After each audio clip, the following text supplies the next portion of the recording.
आइए छात्रों, इस अंक में वर्ग 10 विज्ञान के विद्युत धारा चैप्टर के कुछ अन्य प्रश्नों को हल करते हैं। यहाँ पर देखिए, एक प्रश्न को हमने लिया है जो इस प्रकार है कि किसी विद्युत हीटर की डोरी क्यों उत्तप्त नहीं होती जबकि उसका तापन अवयव उत्तप्त हो जाता है। तो आंसर इसका है कि ऐसा इसलिए होता है क्योंकि विद्युत धारा से उत्पन्न ऊष्मा प्रतिरोध के समानुपाती होता है।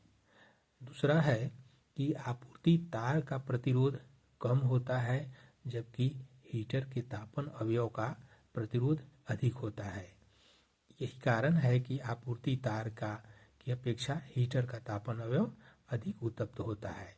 ये देखिए, कह रहा है कि जैसे हम करंट देखते हैं कि करंट जिस तार से जाता है वो उतना गर्म नहीं होता है जितना हीटर का कॉइल गर्म होता है। इसका यही पूछना है कि हीटर का कॉइल क्यों ज़्यादा गर्म हो जाता है जबकि जिस तार से इलेक्ट्रिक करंट जा रहा होता है वो उतना गर्म नहीं होता है, क्यों?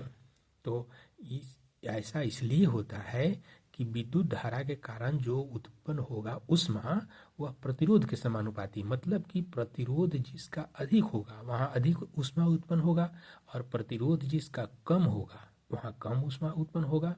तो जो विद्युत धारावाही तार होता है, धारावाही तार जो होता है, चालक तार, उसका प्रतिरोध अपेक्षाकृत कम होता है, इसलिए वहाँ उतना ऊष्मा उत्पन्न होता नहीं है और इसलिए तार गर्म होता नहीं है, ज़्यादा उत्तप्त नहीं होता। जबकि ये जो हीटर होता है इसका तापन अवयव अर्थात कॉइल जो होता है उसका प्रतिरोध अत्यधिक होता है और इसीलिए वहाँ पर विद्युत प्रवाह का विरोध होता है जिसके कारण ऊष्मा उत्पन्न हो जाता है।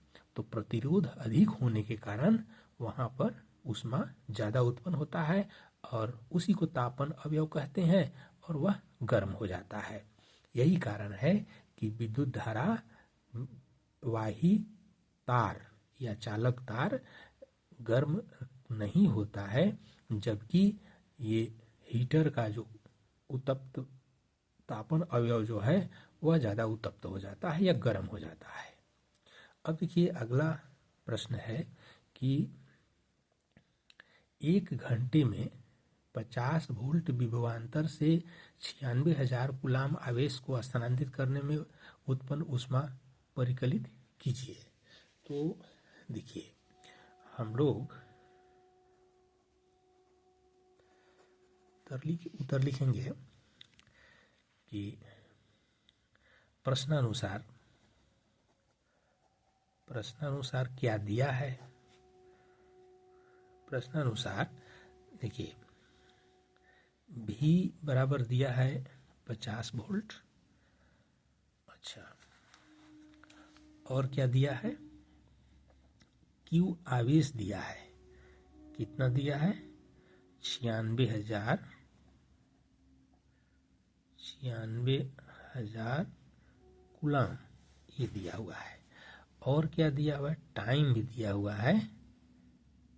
टाइम दिया हुआ है 1 आवर, मतलब ये हो जाएगा 3600 सेकेंड। इसको SI यूनिट में बदलना पड़ेगा, तो इसीलिए 1 घंटा को हम बदल दिए सेकेंड में, जो 3600 सेकेंड हुआ। अब यहाँ पर पूछता क्या है कि उत्पन्न ऊष्मा मतलब H बराबर वाट। तो हमें प्राप्त क्या है? V, Q और T। तो यहाँ पर अब H प्राप्त करना है। तो देखिए, H बराबर होता है, चूंकि H बराबर पावर इंटू टाइम, ये निवेशित ऊर्जा है, जो परिपथ में निवेशित ऊर्जा ही उत्पन्न ऊष्मा माना जाता है। तो ऐसे किया गया कार्य या निवेशित ऊर्जा या उत्पन्न ऊष्मा एक ही बात है। तो हम P इक्वल टू W/T देखते हैं, पढ़े हैं कि P जो कार्य करने की दर को शक्ति कहते हैं, तब P इक्वल टू W/T, तो W अर्थात H बराबर हो जाएगा पावर इंटू टाइम। अब यहाँ पर देखिए पावर T तो दिया हुआ है लेकिन पावर नहीं दिया हुआ है, तो इसको और आगे हम बढ़ाएंगे तो यहाँ V है, VIT ये भी होगा। तो इसमें V का मान दिया हुआ है और ये I बराबर Q/T होता है, तो ये बराबर हो जाएगा V गुना Q/T और गुना T, ये हो गया। तो इस प्रकार ये हम T को कैंसिल कर सकते हैं, तो हो जाएगा V इंटू Q, ये बराबर हो जाएगा V कितना है 50 वोल्ट और गुना हो जाएगा Q, तो 96,000 कूलाम, तो ये कितना हो जाएगा। तो ये देखिए 3 जीरो और 1 जीरो, ही 4 जीरो हम रख देते हैं। अब 5 से इसमें हम अंक में गुना कर देते हैं, 5 छक्का 30 के 0, 3 5 9 45 और 3 48, हाँ, तो ये बराबर हो जाएगा इतना जूल, बराबर 4.8 इंटू 10⁶ जूल, यही हो जाएगा आंसर।